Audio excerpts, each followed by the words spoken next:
emthini wanikela ngendodana yakhe wafebula welesono zethu ukuze namhlanje sidale ubuhlobo. Welcome on your lovely channel, that is Hloniphani Digital Music.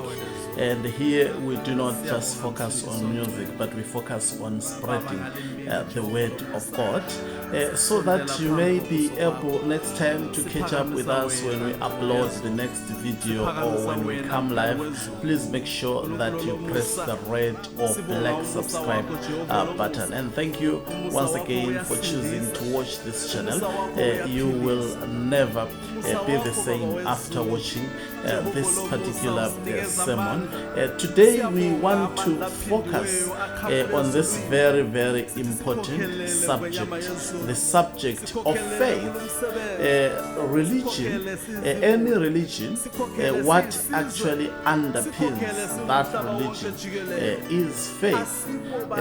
If people are following certain religions because they are exercising their faith, and here in Christianity, faith is the backbone of your faith in Jesus Christ. Now we need to understand what is this faith, and in terms of understanding this faith, we are going to be looking at a case study, a biblical extract of a woman of God in the Bible, none other than Hannah, who by all circumstances remained firm on her faith. And guess what? At the end, she was rewarded. And this is what I will be ventilating on today. But before we go further, let me first begin by defining shortly what is faith according to the Bible, not according to my mind. We get to hear that from Hebrews chapter 11, from verses 1. It says, "Now faith is the substance of things hoped for, the evidence of things not seen." So it is a substance, which means you have something. A substance is something that you hope for, and this thing that you hope for, you have evidence within you that this particular thing, no matter what, it will happen. So faith is the substance of things hoped for. You hope for something, already you have substance that this thing that I'm hoping for, it shall come to pass. And not only that, it is also the evidence of things not seen. You have got the evidence, but you have not seen anything, which means whatever you are praying and hoping for today, already within you, you have got the assurance that this thing is going to happen. Now, verse 2 in Hebrews says, "For by it the elders obtained a good report." It is referring to the fathers of faith. You can talk of Abraham, you can talk of all powerful men and women of God who exercised their faith, and at the end it actually paid off.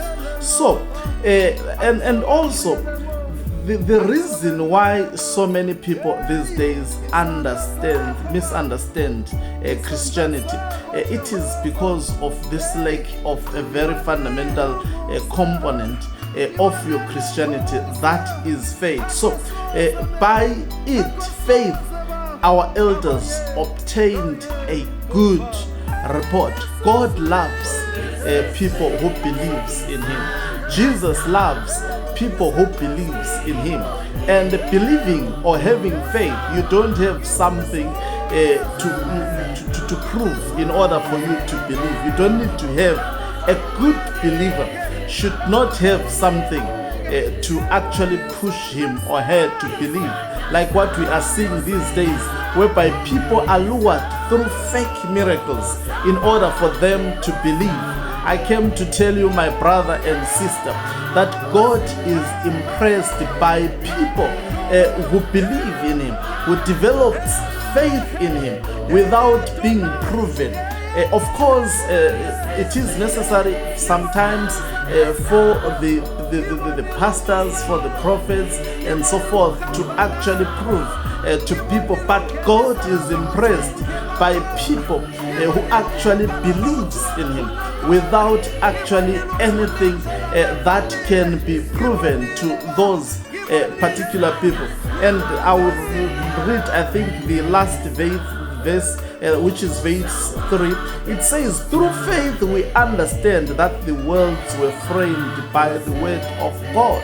And what is the word of God according to John chapter 1 verse 1, which says, in the beginning there was the word, and the word was with God, which means the word of God is a person, and the word of God is Jesus Christ, according to John chapter 1. If you read the entire chapter of John chapter 1, and where there is God, there is the word of God, which simply means where there is absolutely the word of God, there is God. That is what I was trying to say. And where there is the word of God, it signifies the presence of the word of God himself in yourself. So do you have the word today? Do we have the churches that empowers the believers with the word today, or we have the churches that spends much of their time demonstrating the power of God? God is impressed by his children who are moved by his word, not what he can offer. I mean, if you look at miracles, even Jesus Christ was doing them to people who don't believe in order to actually lure them to believe. But just imagine how great it is for you to believe in God without being lured by things, but by believing in his word. So faith, this is how in short I can actually define faith. Now let's go to the Old Testament. The Bible is important, both the Old and the New. It is the word of God, and both the Old and the New Testament has Jesus Christ. Don't be lied to that Jesus Christ was not there in the Old Testament. He was there. If you are reading the word of God in its totality and understanding it, because I have just read a scripture in John chapter 1 verse 1, which says, in the beginning there was the word, and the word was with God, and that word was actually God himself. And the word we are talking about, it is Jesus Christ. So Jesus Christ was there in the beginning when God said, let there be light. When God was actually commanding things to happen, Jesus was actually there. So that is why I say in the also Old Testament, the prophets of God were prophesying even about this Jesus that is experienced in the actually New Testament.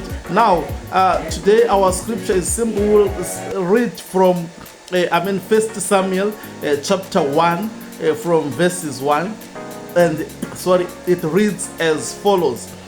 From verse 1, it says, now there was a certain man of Ramathazophim of Mount Ephraim, and his name was Elkanah, the son of Jeroham, the son of Elihu, the son of Tohu, the son of Zuph, an Ephraimite. And he had two wives. The name of the one was Hannah, the name of the other was Peninnah. And Peninnah had children, but Hannah had no children. And this man went up out of his city yearly to worship and to sacrifice unto Lord of hosts in Shiloh. And the two sons of Eli, Hophni and Phinehas, were the priests of the Lord. The priests of the Lord were there. And when the time was that Elkanah offered, he gave to Peninnah his wife and to all her sons and her daughters portions. But unto Hannah he gave a worthy portion, for he loved Hannah, but the Lord had shut up her womb. The Bible says, for he loved Hannah, but the Lord had shut up her womb.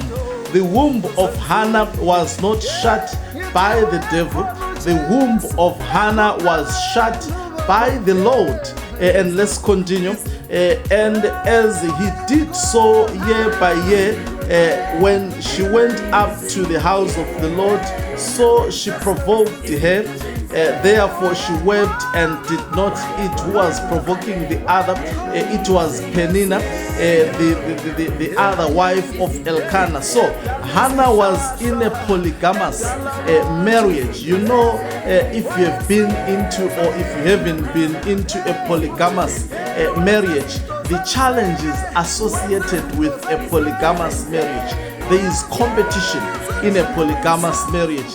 There are all sorts of evils that you can actually experience in a polygamous marriage. There is a lot of competition in a polygamous marriage. You compete for the husband, literally. So here we are introduced to a woman. You need to read the whole scripture to understand, but because of time, and I want to minimize time and make this as short as possible, we meet a woman who was married to a man called Elkanah, a man who loved God so much. And the Bible tells us that this man, each and every year, he would go to a church that was led by Hloniphani and Phinehas, the most notorious priest in the house of Lord to ever emerge. The sons of Eli were actually taking the offering meant for the Lord for themselves.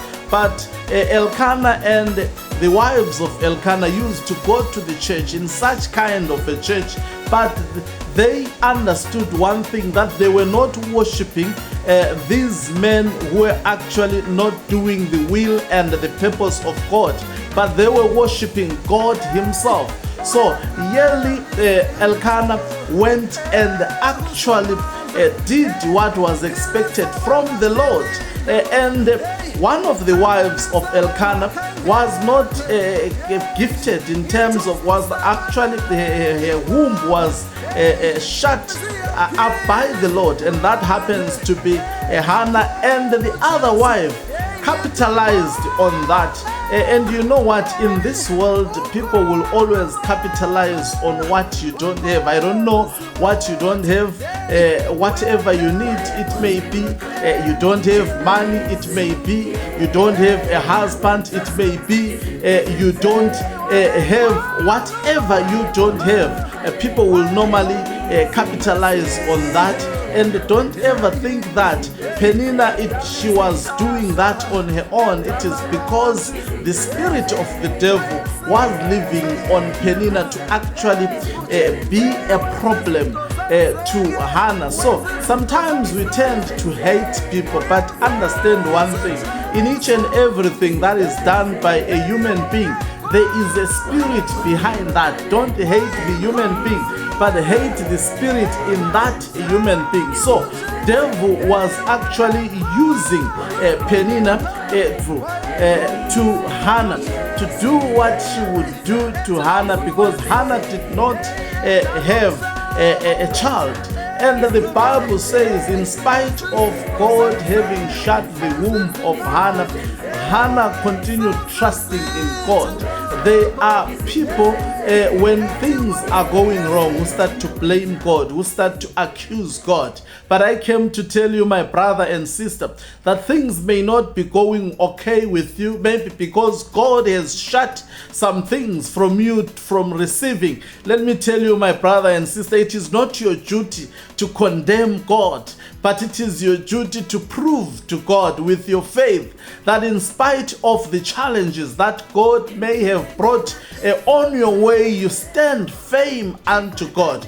You stand firm in believing God, that God is going to be an answer no matter what. Remember one thing, if something has been shut by God, there is a specific purpose. There is a specific reason. There is a reason why God was shutting the womb of Hannah. Because because God wanted Hannah to actually seek his face. Because the seed that was on Hannah, the seed that was to be conceived by Hannah, had a divine purpose, had a divine mandate in this world. As such, Hannah needed to have a close relationship with God. Remember, even the church where Hannah was going to, the grace of God had actually departed from that church because of the nature of the priest that existed in that church, and God needed to raise a Samuel,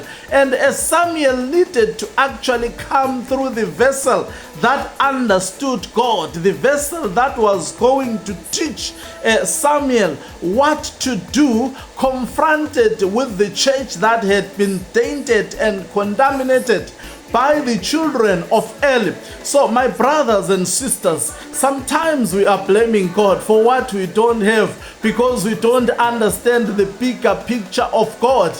But through faith, it will make us to hold on. I don't know what you are lacking. Don't blame God on what you are lacking, but understand that something bigger is at hand. Understand that there is a reason. There is a Samuel ahead, and in order to get that Samuel, you need to have faith in God unconditionally. And we see this woman developing faith and giving double portion. Elkanah could not have given that woman double portion if she did not ask for that double portion from Elkanah. And also Elkanah would not give a double portion if she was not the woman who loved and actually respected and honored God and believed in God. Guess what? Year and every year, even though there were numerous reasons for her to quit, this woman did not quit. This woman remained trusting in God. How many today do we have Christians who have actually decided to quit God because of certain individual? My brother and sister, you will not account to those people who have made you to quit, but you will account to God. There is a greater reward on exercising your faith, even if you are in serious trouble, even if things are not working on you.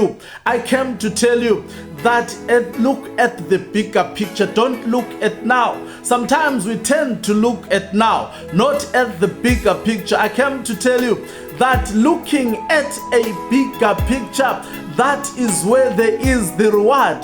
The Bible says Hannah, even though Peninnah would pester her, she would not actually focus on Peninnah, but she focused on God, because that is not where your reward is coming from. Your reward is not coming from people who discourage you. Your reward is not coming from people who are laughing at the now circumstances, but your reward is coming at your God. And it is very, very important when things are difficult to actually focus on God. When things are not working, to focus on the Almighty God. I came to tell you that there is a reward in believing in God. And this woman trusted in God. God had shut, not the devil. Caption this. It is not the devil.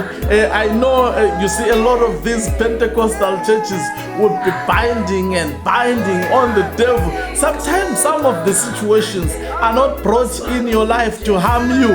I mean, the Bible in itself speaks and say, God cannot give you the temptation that is bigger than you. I don't care what you are going through, but I came to tell you that if you develop the faith, unconditional faith, that faith that Hannah had, no matter the circumstances you may be facing in life, no matter the challenges you may be facing in life, my brother and sister, you are bigger than that challenge.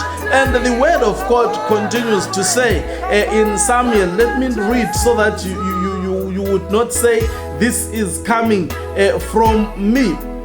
and it says, let me start from verse 7. But the Lord said unto let me just let me start afresh, right from, I think, yes, from verse 7. And as he did so year by year, when she went up to the house of the Lord, so she provoked her, therefore she wept and did not eat.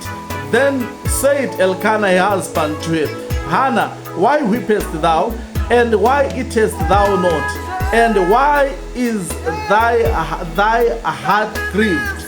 And am I not I better to thee than the 10 sons? So Hannah rose up after they had eaten in Shiloh, and after they had drunk. Now Eli the priest sat upon a seat by a post of the temple of the Lord, and she was in bitterness of soul and prayed unto the Lord, though she was in bitterness of the soul, but she remained praying unto the Lord and wept so. And she vowed a vow and said, O Lord of hosts, if thou wilt indeed look at the affliction of thine handmaid, and remember me, and not forget thine handmaid, but wilt give unto thine handmaid a man child, then, you see, she was so specific, a man child, then I will give him unto the Lord all the days of his life, and there shall no razor come upon his head. And it came to pass, as she continued praying before the Lord, that Eli marked her mouth. Now Hannah, she spake in her heart, only her lips moved, but her voice was not heard. Therefore Eli thought she had been drunken, she was misjudged, she was praying in her heart. She wasn't making noise. She was praying in her heart to God, and it appeared she was drunk. Don't care about how people actually judge you, but all you must care about is focusing and pouring your heart unto God. And Hannah answered and said, No, my Lord, I am a woman of a sorrowful spirit. I have drunk neither wine nor strong drink, but have poured out my soul before the Lord. Count not thine handmaid for a daughter of Belial, for out of the abundance of my complaint and grief have I spoken hitherto. Then Eli answered and said, Go in peace, and the God of Israel grant thee thy petition that thou askest of him. And she said, Let thine handmaid find grace in thy spirit, in thy sight. So the woman went her way and did eat, and her countenance was no more sad. And afterwards, if you read going downwards, a Samuel came on her way. So we have a woman who developed faith in God, though she was pestered, though she was embarrassed, though she was humiliated, but she remained trusting in her God. Even in the church where she was going to, Eli misjudged her, mistook her for someone who was drunk. But this woman respectfully responded to Eli that she was not drunk, but she was pouring her heart unto the Lord. My brothers and sisters, when things get difficult, it is very important to pour your heart unto the Lord, not unto the people, because they may misjudge you, but pour it unto the Lord. This is what exactly this woman did. And when she was misjudged by the priest, she respectfully explained, even if you are going through the situation, even if you are disrespected by the people, remain in your character. That is what we see out of this great woman of God. And guess what? Because of humility, because of respect, even though she was judged, she responded in a humane manner to the priest that misjudged her. And guess what? The priest made a declaration. She needed that declaration. The moment that declaration was actually declared, that is when things began to happen. You need to respect even the man of God who disrespects you. You need to respect even the priest who misjudge you, because that was disrespectful. The priest could have actually asked on what is the problem before even actually making assumptions, but assumptions were made before the clarification was made. But what happens to the Christian of today? If that is the order of the day, we begin to throw missiles, we begin to change churches. That will not help you, my brother and sister. What will help you in that moment? Exercise the character and the nature of God in you, which is humility. Even when provoked, remain a human being. Don't go out of character. There are Christians who are weather Christians. When things go hard, you change your character. That should not be the factor. That should not be actually you, but you need to stand firm. I don't know what you're going through today, but I came to tell you that if you trust in God, God is there.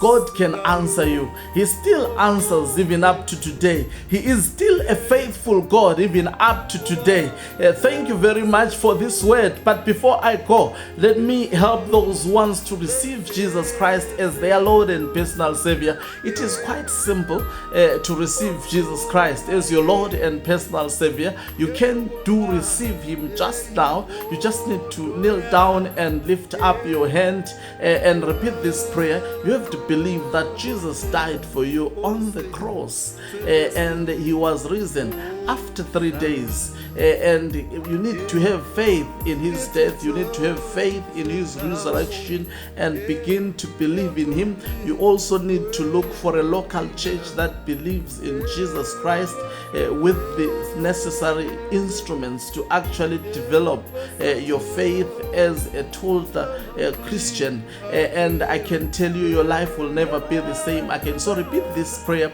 with me. Say, Father, in the name of Jesus, I come to you believing that Jesus Christ died and He was risen for my salvation. And today I receive Jesus Christ in my heart. Lord, take charge of my heart. Lord, I declare you in me.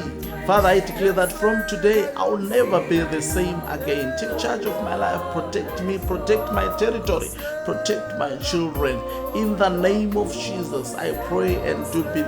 Amen. If you exercise this faith with actually belief, your life will never be the same again. I will be also posting teachings on how you can grow your faith from now onwards. Thank you very much. You can help us to minister to other people by actually pressing the red or black subscribe button on your phone. Subscribe to this phone so that next time you can tune to us if we are coming live or if we have uploaded a video. Also, you can also actually support this channel by posting the link on your statuses, on your profiles, wherever you can. Share this good news with your loved ones. Thank you very much for watching us. Let me love and leave you. Also, do remember I've released my album on all digital platforms. You can search for Hloniphani Ncube, and the title of the album is Uthando Lwakhe. Stream it on all digital platforms and also share it with your loved ones. There is power in those songs. As you are spreading it, it will save a lot of people and save a lot of lives. Hloniphani is signing off. Let me love.